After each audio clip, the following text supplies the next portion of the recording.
안녕하십니까. 5월 24일 금요일 말씀 묵상 함께 시작하겠습니다. 오늘도 말씀으로 하루를 시작하시는 귀한 성도님들, 우리와 동행하시는 주님을 느끼시고 주님의 은혜를 충만히 받으시는 하루 보내실 수 있기를 간절히 기도합니다.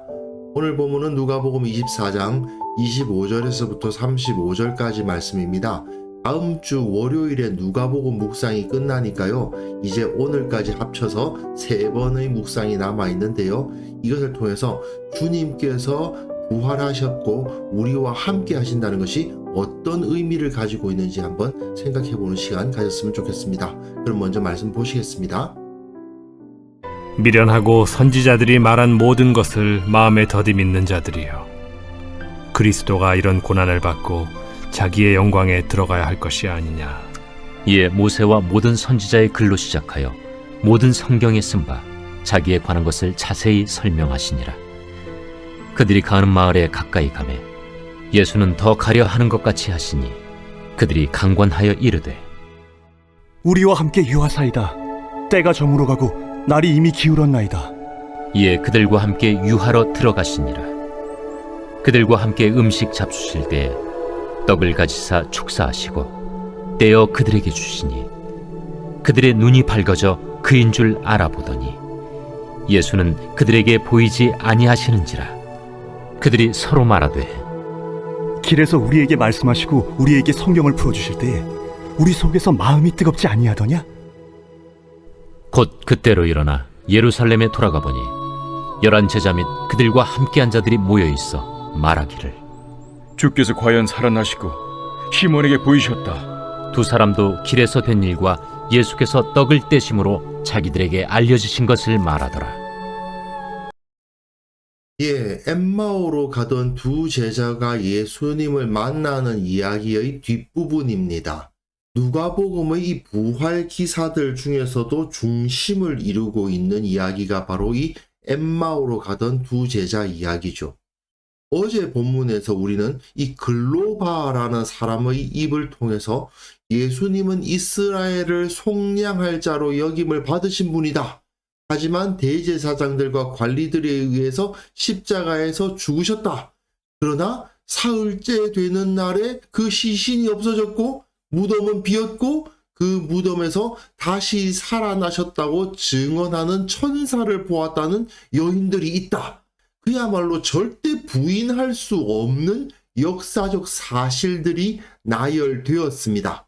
이제 누가는 예수님의 말씀을 통해서 그리고 그 이후에 일어난 일들을 통해서 예수님의 부활이 이스라엘과 교회에 어떤 의미를 가지는가를 설명해 주고 있는 겁니다. 오늘 본문 보시면요, 이르시되 미련하고 선지자들이 말한 모든 것을 마음에 더디 믿는 자들이여. 예수님께서 이 두 사람을 책망하시는 것이죠. 물론 이 두 사람은 이 자신과 함께 하신 분이 예수님이라는 사실을 깨닫지 못하고 있습니다. 하지만 예수님은 글로바의 입을 통해서 제시된 역사적 사실이 어떤 의미를 가지고 있는가를 제시하시는 거죠. 선지자들이 말한 모든 것이라는 말은 구약 성경에 예언된 것을 말하는 것이죠. 그것을 믿는다면 그리스도가 고난을 받고 영광에 들어가야 할 것 아니냐라고 말씀을 하십니다. 고난을 받는다, 십자가에서 죽으시는 것을 말하고 영광에 들어간다, 부활하시고 승천하시는 것을 의미하는 거죠.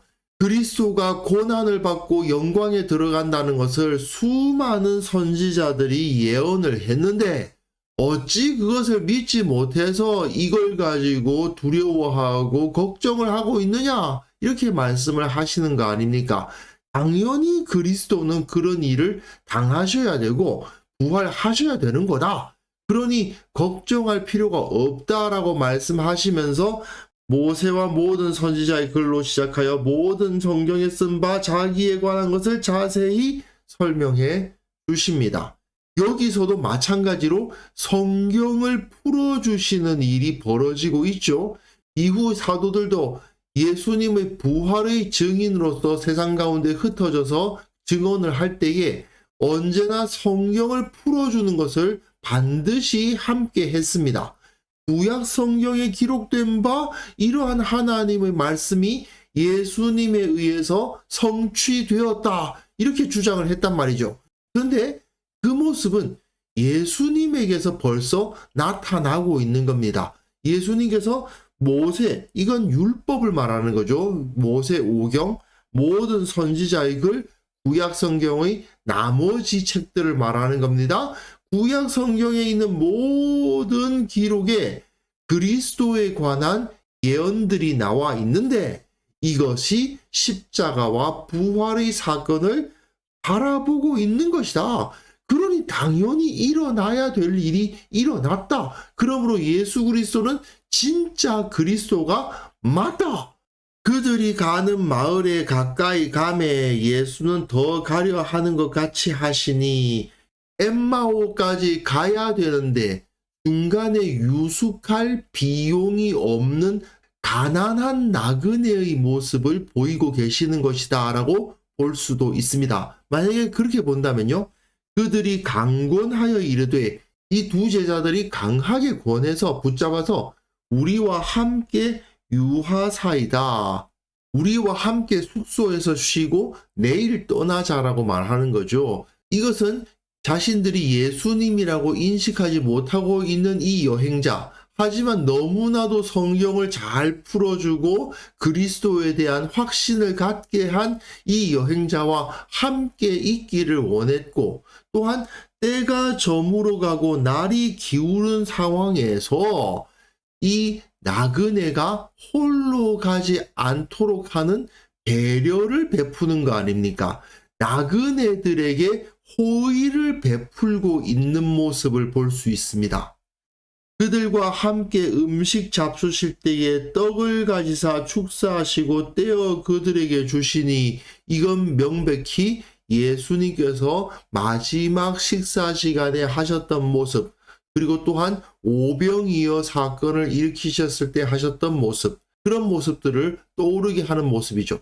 이 제자들 두 사람이 나그네에게 호의를 베풀고 함께 떡을 떼는 공동체에 예수님께서 임재하신다라는 것을 보여주는 사건이에요. 그들의 눈이 밝아져 예수님인 줄 알아보았는데 갑자기 예수님께서 보이지 아니하시는, 사라지시는 일이 벌어집니다. 예수님께서 공생의 기간 동안에는 그 장소적 제약을 받고 계시지 않았습니까? 하지만 부활하신 이후에는 예수님의 임재는 과거와는 다른 신비적인 영역에서 일어날 것을 짐작하게 하죠. 이후에 제자들은 예수님께서 그 교회 위에 임재하시기를 기도하게 됩니다. 그럼 예수님께서는 어떤 공동체에 임재하시는 겁니까? 나그네를 환대하는 공동체, 그와 함께 먹을 것을 나누는 공동체, 그들에게 예수 그리스도의 임재가 나타난다는 메시지가 여기에 제시되는 거죠. 사실 초대교회의 모습이 바로 그런 거거든요. 가난한 자들, 나그네 된 자들을 함께 보듬고 그들과 함께 기뻐하고 그들을 배려하고 그들과 함께 떡을 떼는 공동체, 거기에 예수님께서 임재하시는 겁니다.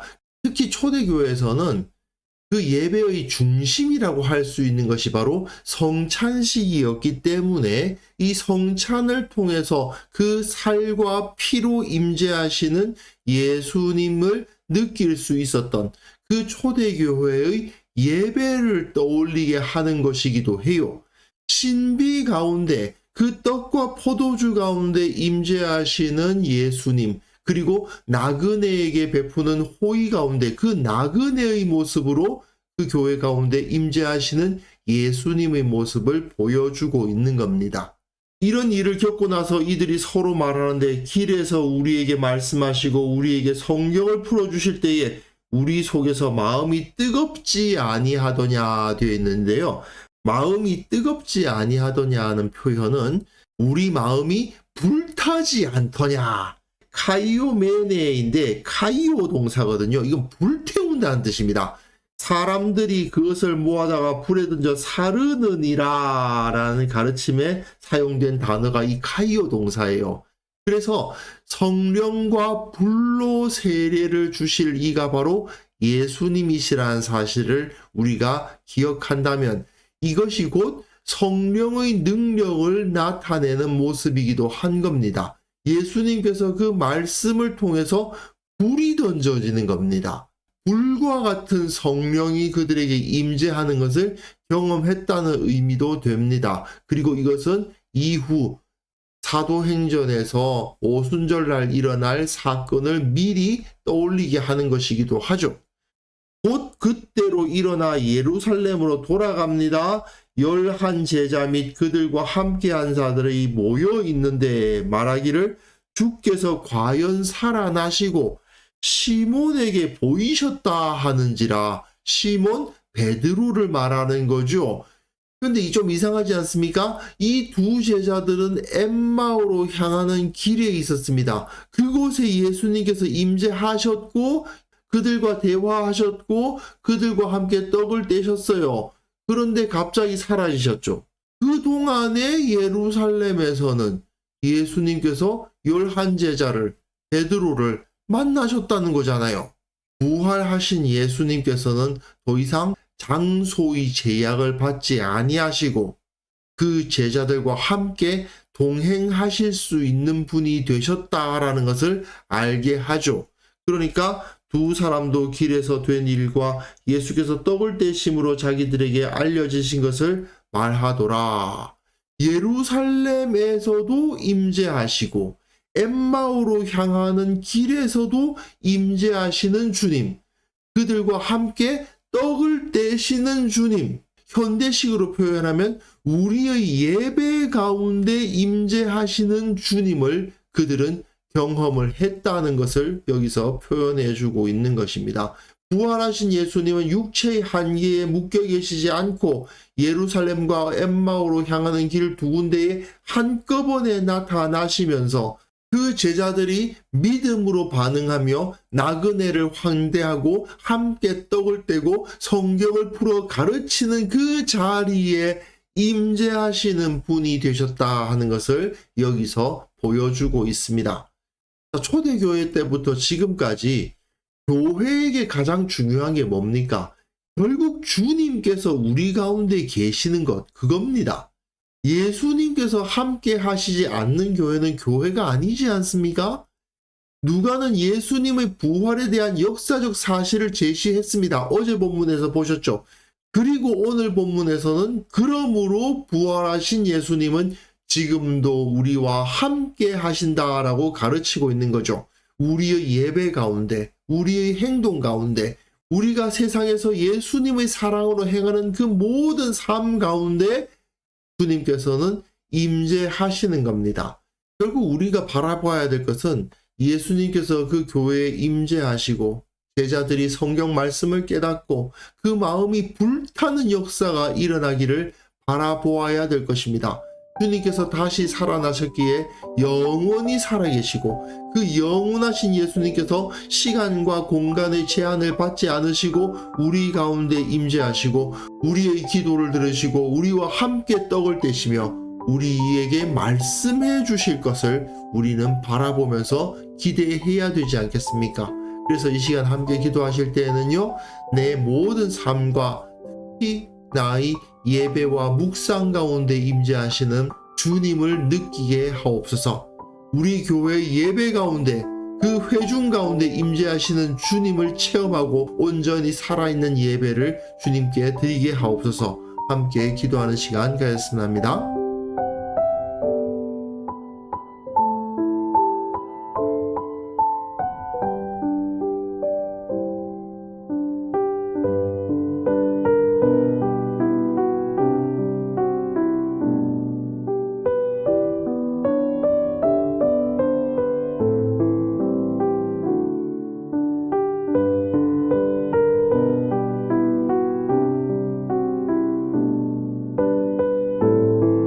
거룩하신 하나님 아버지, 우리 가운데 임재하시는 주님을 느끼며 주님과 함께 동행하는 삶을 살아가게 하옵소서. 내 모든 삶의 영역 가운데 함께 하시는 주님을 늘 기억하며 늘 의식하며 살아가게 하시고, 특별히 주님의 말씀을 묵상하며 주님을 예배할 때에 주께서 성령으로 우리 가운데 임재하사 우리를 만나주시고 변화시켜주시고 힘주시는 것을 경험하며 살아가게 하여 주시기를 원하옵고 바랍니다.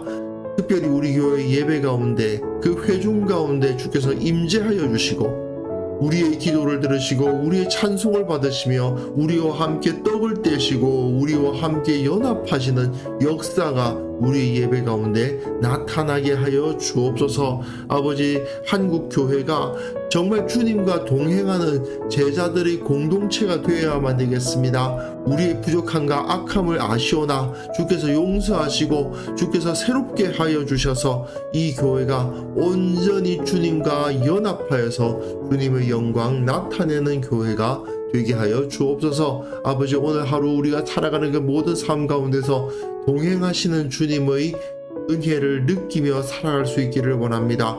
지혜를 주셔서 내가 감당해야 할 일들을 더 잘 감당하게 하시고, 능력을 주셔서 내게 주어진 모든 일들이 형통하고 순탄하게 처리될 수 있도록 도와주시고, 무엇보다도 주님을 사랑하고 늘 기도하는 마음을 잃어버리지 않음으로 말미암아 주님과 함께 동행하는 하루를 살아가게 하옵소서.